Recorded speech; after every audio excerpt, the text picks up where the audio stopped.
Hey friends, welcome to the Church Planting Podcast. I'm Greg Nettle and I serve as president of Stadia Church Planting, where we want to help you start thriving, growing, multiplying churches for the next generation. This is just a fun, great episode. I have my dear friend Dave Ferguson, who's on the episode with me. Dave is the founding pastor of Community Christian Church, which is a multi-expression missional community, lots of campuses, lots of missional communities. He's passionate, the church is passionate about helping people find their way back to God. Dave is the CEO, president of Exponential, which is a catalyst for developing multipliers and church planting globally. Dave's all about multiplication, and that's what we're going to be talking about on this episode of the Church Planting Podcast. Well, this is a very special episode of the Church Planting Podcast because I have one of my dearest friends on the episode today. Dave Ferguson, welcome to the Church Planting Podcast. Hey, Greg, thanks for having me. It's good to be here, and I'm looking forward to the conversation. Dave, we go back a long time, man. I mean, we were, I was at River Tree, you were at Community. I mean, when did you launch Community? Do you remember what year that was? Yes, if my memory doesn't fail me. Yeah, it was in the spring of 89. 89. So that was right. That was the exact same year that I went to Northern Ohio and launched up there. And isn't that crazy? And you lasted a little longer at Community. I left River Tree 12 years ago to become president of Stadia. You have been going through lots of transition. Talk about that with Community, Exponential. What's going on? Sure. It was probably almost 3 years ago now. Sue and I went and had a life plan, and we were kind of trying to figure out kind of what's next. And because at some level we'd started Community, we also had helped start NewThing. We also were co-founding with Exponential, and by God's kindness, all three of those things were growing. And so I kind of found myself in a role where I was leading three different organizations that were thriving and growing, and it was a lot. It was a lot, but it was good. But it was a lot, and probably at that getting to the point where it was just irresponsible to go like, okay, who do you think you are? And so soon I went met with the Catapult group. Our buddies Todd Milby and some of those folks. Love Todd and his boys, and kind of came away from there. Said, oh, you know what? I think the next step is we do need to find someone to be a lead pastor apprentice at Community. After Sue and I processed that, of course, the first person I checked in with John and my brother John, because we also co-founded the church forever ago. And as we began to think about that, and I'll just kind of quickly go through that, it became very apparent very quickly who the right person was. And actually, I think it was a one-person list. And that one person was Ted Canaris. And Ted is a guy who joined our staff team about 8 years ago, came on as a leadership resident, started a location for us, did great. Pretty soon, we actually put him in charge of all of our locations. And then eventually, we put him in charge of all of our expressions. So the expressions, in addition to locations, included church planting in prisons, online, and also our microchurches.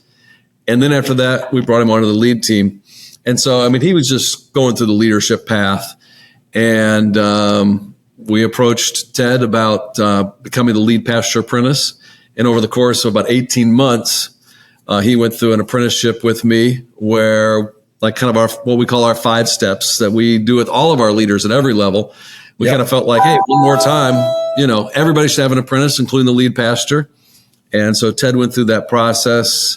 And we could talk about that more if you want, but it actually culminated May 1st of 2025. And so he stepped into that role, which about that same time, and I'll kind of I'll land the plane here pretty quickly. About the fall before that, started having conversations about what would it look like to actually have NewThing become a part of Exponential. And so we started those conversations in the fall. We got to the place where we had board approval from both NewThing and Exponential to pursue that in December, and we finalized that in March of 2025. So now NewThing is actually now a part of Exponential. We've kind of gone through what we're going to do as far as the merger in domestically, and now we're kind of working on things globally. And so I've kind of gone from 3 kind of roles to now I am full-time CEO, actually starting July 1st, 2025 of Exponential, and part-time founding pastor at Community. So that's kind of what's been going on. Gosh, lots to unpack there. So I remember I don't know I think we had a Zoom call in the fall last year in 2024, and to talk about the move with NewThing to Exponential and how that would, really leverage kingdom endeavors. And I remember thinking, Dave, at the time, and I think I said this to you out loud, because NewThing and Stadia have been partners forever, and I've seen the work that NewThing has done. It's been amazing. And that, it was your and John's kind of baby, and you'd birthed it and watched it flourish. And to see it, kind of that brand, if you will, not the work of it, but the brand go away. I remember saying to you, this is one of the most admirable sacrifices that I've seen a leader make. And so I wanted to say that publicly. And I realized you weren't sacrificing the kingdom work, but, it had done so much. So thanks for kind of leading that way in a humble spirit and to advance the kingdom. And so talk about your role with Exponential now, because it's, we a lot of our listeners, we have global listeners, but a lot are USA listeners, and Exponential is much more than USA. Yeah. So I'm currently the CEO, which basically my job is to really kind of set the vision for what we're doing, both domestically and internationally. Over the last several years, we've not only added some new verticals to Exponential domestically, we can talk about that if you want, but then we've also added Exponential Europe and Exponential Australia and Exponential Espanol. And part of with this new full-time role is we want to do a better job supporting them, a better job in that partnership with those folks, but also begin to look at other places around the world where if Exponential can come in and come alongside and help accelerate the mission, especially through multiplying at every level and church planning, we're very interested in doing that. And Dave, let's talk. I'm going to unpack some of your story here. You talked about you and Sue going to life planning. Talk about, Julie and I, that was a critical stage for Julie and I as well when I made the transition to Stadia. We did the same thing. So talk about life planning a little bit. Who should go? When should you go? Should it be at a major transition? Should it be when you're 50 years old, 20 years old? What do you got to say about that? It's kind of a tremendous luxury. If you can get it. I was fortunate enough. Actually, this is the second time I've did it. The first time, our friend back in the day, Bob Buford, paid for a guy to come from Colorado out to Chicago and spend 2 days. And it really was just me. And then he said, well, you need to have your wife come to kind of keep you honest. And your listeners may not know my wife is, Sue a little bit. I know Sue. She's a very strong personality, very capable leader. And she talked about those couple of days. She'd go like, wow, there's 2 days I will never get back. But it was good having her there. The difference really on the second one, though, is the second time it wasn't just to plan my life. We went as a team because there's some things that we're thinking about we want to do in the future together. I would encourage any leader, if you can find someone who will do this for you, or you can afford it. I think when you're making those kind of critical decisions at certain points where if you're thinking about moving on to the next thing, or really wanting to be clear about your focus. And I think for me, it was more about being clear about, okay, where is the bullseye? Where do I need to be putting most of my effort, most of the time to make the most difference? And I felt like both occasions, it both shed some new light, but also kind of clarified and said, no, where you're headed is right in some cases. Dave, I was part of that same group that Bob Buford so generously allowed to go to life planning. He actually covered our costs. Julie and I actually went to Colorado, and and he picked it up. So that was sweet. Okay, Yeah, with Pete Richardson, a dear friend to this day, right? I mean, guy's amazing. And then when I made the transition to Stadia, went back out again. Julie and I met with Pete, same thing, and went through it again. But, as a team, kind of going, what should we do? But let's come back to this, because you talk about honing in on what's most effective. So I'm going to guess. I think I was trying to remember how old I was. I think I was around 40 when I went around. It was somewhere around that time when I went through it the first time. And to this, like still today, it defined Greg Nettle's mission statement in life. And I would love to hear when you say you honed in on this is Dave Ferguson's. Do you feel okay sharing that with us? Yeah. Really? I mean, I don't think it won't be a big surprise to you, but I think both times it really was around this theme of multiplication. Yeah. You need to be investing everything you can around multiplication. And probably the second time, where probably similar ages, like you, kind of coming on 40, coming on 60, for me, I think probably the second time was still the same focus, still the same bullseye, but probably beginning to, how do you even work with people at a higher level? How do you invest in more network leaders? How do you invest more in denominational leaders? How do you begin to do this thing, maybe even beyond the United States and other places, as God gives you opportunity? So yeah, I love this. So I would encourage anyone, and it is a luxury, right? But there are ways to get it done where they do virtual life planning, where you can do it on Zoom now or whatever mode you use. And there's places all over the country, right, where people can go to get life planning. What's the guy's name who wrote the book on this too? Patterson. So, I mean, I can't remember the top of my head the title of the book, but I mean, you could pick up that book too, and that also will help jumpstart the process. Yes. So Patterson, I don't remember his first name, but he's the one that trained Pete Richardson, and that's where most of this stems from. Very, very meaningful. Let's talk about the apprenticeship a little bit through your transition, because what are the 5 steps you go through? Well, this is something, I mean, we'd included this in our Exponential book. We included it in the Hero Maker book, but basically it's a real simple kind of back of the napkin, kind of here's how you can move somebody through an apprenticeship. And it's all about leader readiness. So it's, I do, you watch, and then we talk. And then step number 2 is I do, you help, and then we talk. And then step number 3 is you do, I help, and then we talk. And then step number 4 is you do, I watch, and then we talk. And then the 5th step is you start the whole process over again with someone else. And so, I mean, we had championed this and seen lots of leaders, whether it was Kid City, children's ministry, or students, or small groups, or even in the arts, use this kind of a simple process.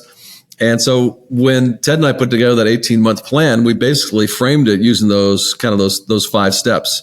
And so when it first started out, like even if you wanted to, you can go back and watch some of the video teaching. And so early on, I was doing all of it, of course, but then pretty soon that I would do like most of the message, and he might do the introduction or the conclusion. And then in the middle of it, we actually were splitting time. We were each teaching half. And then by the end, I was doing very little and he was doing almost all of it. And now he's doing all of it. So, and that was just one expression. Probably in retrospect, one of the best things that happened along the way too was having him come when it got to the 3rd step and he was doing and I was helping, having him bring his vision for where he wanted to take the church next. And so we hit that mark in about a year ahead of time before the transition was going to take place. So he brought that vision to our lead team. We all kind of took a look at it, tweaked it, but it was great stuff. And ultimately over the next year, we kind of rolled that out together, even went through a capital campaign together. And, Ted was at the forefront casting this vision for where our community was going next. And I was kind of in the background going, yes, I 100% agree. I got your back. This is exactly what we want to do. I'm going to support it in every way, financially included, that kind of stuff. Dave, that's you and I have both watched just in recent times, church leaders that followed long-term leaders actually, it not work out. And that's not uncommon following a long-term leader, but part of it is that new vision they bring in. And so I love this idea of where you all kind of looked at his new vision, crafted some minor changes, if you will, but then so you were able to give your full support and the whole leadership team. And I think that's a brilliant way to do that. Hey, while you were talking, you mentioned your book, Hero Maker, and those stages are in that book of how to do that kind of apprenticing. And let me just give a shout out. Hero Maker, you guys have written a ton of books, but Hero Maker is one of my all-time favorites, and just want to recommend that. If you haven't read that yet, you absolutely need to read that book. So any writing on the horizon right now, Dave? Yes, actually, next March, right before the conference, our book Multiplier, how to be a healthy leader to create a lasting impact, is going to come out. So it'll talk about your internal life, and I'll be talking about relational, physical, mental, spiritual, those 4 gauges. You got to take care of this because you reproduce who you are, what you do. But then there's also 4 practices you have to do over and over again. So if the inner one is about transformation, the external practices are about multiplication. And basically the premise is there's a movement inside all of us. We just have to take care of those 2 flywheels to get it going. I can't wait. Love it. You and I have talked about that kind of stuff a lot, so I can't wait until that comes out as well. Dave, talk about you. I mean, you're in the heartbeat, if you will, of multiplication. What are you excited about right now that you're watching? Here's what I'm pretty excited. I'm very excited about what's to come. Let me throw a few numbers at you and your listeners, and some of you will be familiar with some of them, maybe some of you, all of them. Couple things. One is just returned. Sue and I got to spend a little over 4 weeks in Europe. The first week was in London. We did a lot of stuff with our friends in Alpha and HTB. Yep. And what they're saying right now that's happening in the UK is what they're calling the quiet revival. And the numbers are coming back, and what they've seen in the last, I think it's the last 5 years, they've seen the percentage of 18 to 24-year-olds that say they identify as Christians and are regularly attending church increase from 4% to 16%. Wow. Fourfold. Secondly, they're also saying the percentage of folks in the 25 to 34 demographic that identify as Christians and are regularly attending church has increased from 4% to 13%, more than threefold. So currently, the largest demographic in the UK that's attending church and identifying as Christians are this 18 to 34-year-olds. Now, and so that's hard data, which they're calling the quiet revival. In spending some time with some of the folks in that demographic, one of the things that I'm deducing, we'll see if it's true, is part of what's happening is you got a group of folks there who don't have church hurt because they never went to church. Yes, no church background. They're not deconstructing anything because there was nothing ever constructed. And so if you've read, Anxious Generation. Yep. Which talks about, that same demographic, and an increased anxiety, increased depression rates. A lot of it has to do with the introduction of technology without any kind of boundaries. I think what's happening, perhaps, is we are starting to see, at least in Western Europe, the death of secularism. And partly I say that because that demographic was brought up on you do you follow your heart, I'm the center of the universe.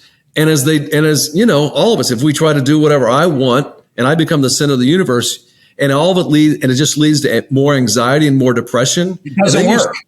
Right. And then you start looking around at your friends and going like, they're as anxious and depressed as I am. The only place you got to go is to look up. And I think what you have there in Western Europe is you have a whole generation of folks that are really looking for something transcendent. Now, here's where I'm going to make the bridge to the United States. And you spend time in Europe too. Whenever I'm there, particularly in Western Europe, not so much in the Eastern, but Western Europe, it's like a trip into the future. They were postmodern before we were postmodern. They were post-Christian. We were post. What happens there usually is just a step before it happens here. I think that's what we're starting to see happen. Barna came out with their numbers, and they said that the percentage of people, this is more recent data too, the percentage of people in the United States that now say they have a committed relationship to Jesus has jumped in the last 4 years from 54% to 66%. Which is a significant jump. That's significant. Yep. I was talking to Stetzer Ed Stetzer, who knows more about this than any of us. Right. And Ed said, I wouldn't call it a revival. He said, but it is unlike anything we've seen in our lifetime. So I put all those things together. I think potentially we're starting to see, people that are coming aware of, the secular kind of mindset, it just doesn't work in real life. Secondly, people are starting to look for something transcendent, something spiritual, something other than me, something bigger than me, in significant numbers, both in Western Europe and now starting in the United States. I think there may be just a real huge opportunity for us, particularly as church planners who are as passionate as anybody about evangelism, going no, this is a chance for us to help people find and follow Jesus. And we're going to need a lot of churches. And anyway, so that, yeah. Yeah. So, and there's more data. There's recent data in the United States that's suggesting that Gen Zers, the young men, are now coming back to church, right? And so maybe some of that's already starting with some of these younger generations right here in the United States. And they also point, you've seen the stuff on it probably too. Bible sales are through the roof. Yeah. What's up with that? I know. It's a good thing. Okay. So let's talk about what's the challenge on the horizon, Dave. What are we, when it comes to multiplication, any challenges in specific that we need to be looking at? Well, I think the challenge is, let's be honest. I think the previous generation of churches, some have done well and some have done people a disservice. And candidly, in some of the ways we've treated kids, the ways we've treated women, the ways we've not been compassionate have hurt.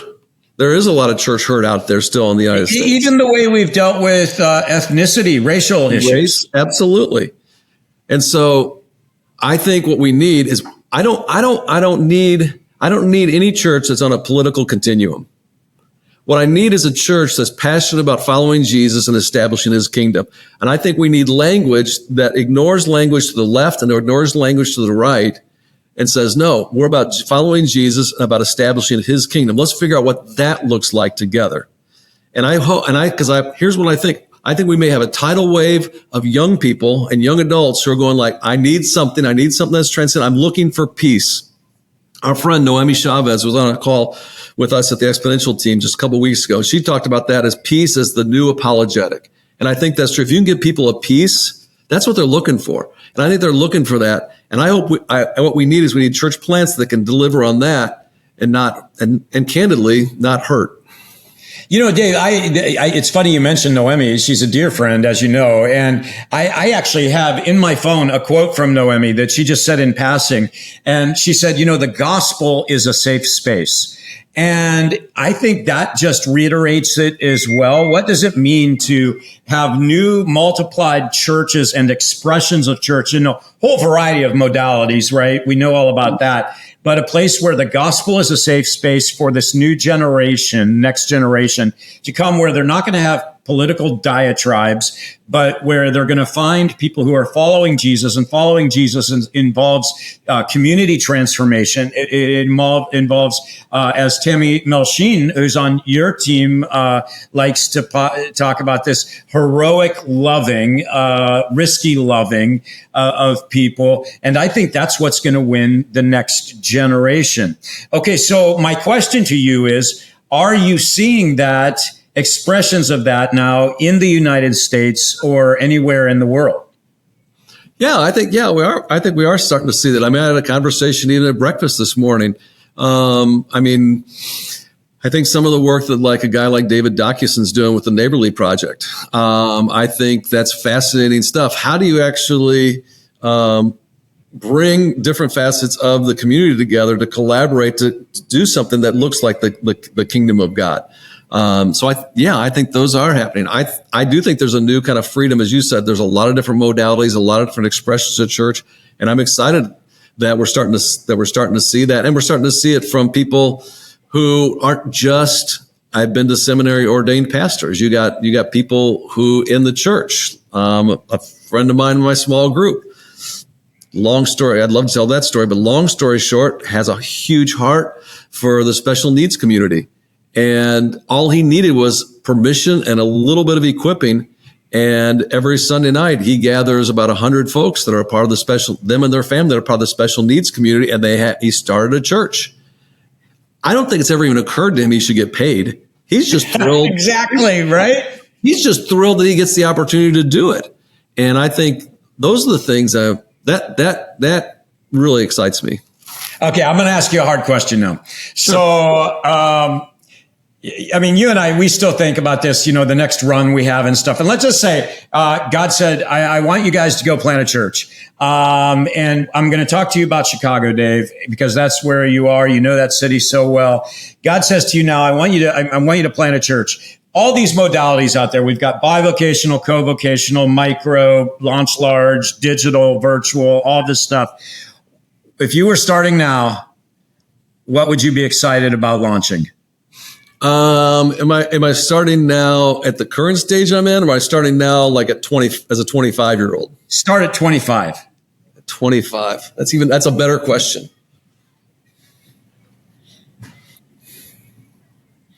Well, I would think at 25, I got a couple swings at the plate.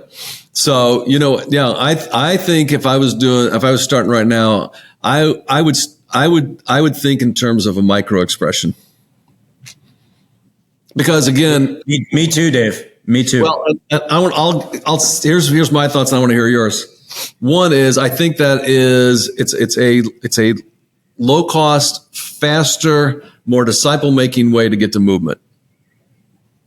Okay, let me nuance it a little bit. Yeah, if I were in Chicago, Dave Ferguson's leading community Christian, and I'm planting, I would go, hey, I want to start a micro movement, but I want the covering of community. And I want to be able to access, like if our people, as we grow the micro movements and they need children's programs or, all this stuff, I want to be able to tap into community.